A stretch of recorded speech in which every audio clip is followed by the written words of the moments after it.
This is just to show you a donor exchange after a failed DSAEK. We're bringing the pupil down there after it's come up with the intracameral lignocaine 1%. This case has already got a PI, so we can work with a small pupil. Then cohesive viscoelastic, reaching in there and just tickling up the edge of the old graft. And even years later, with the price hook there, you can just give it a good pull to detach the top. And then once you've got it kind of halfway down, as soon as possible, you fold the graft over on itself, so you're not disturbing the pre-descemet layer at all.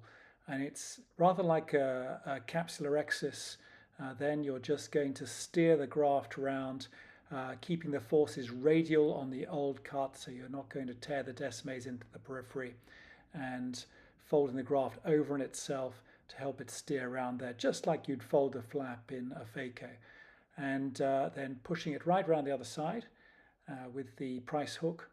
It's pretty easy to get a good grip on the old donor here when it's a failed DSAEK.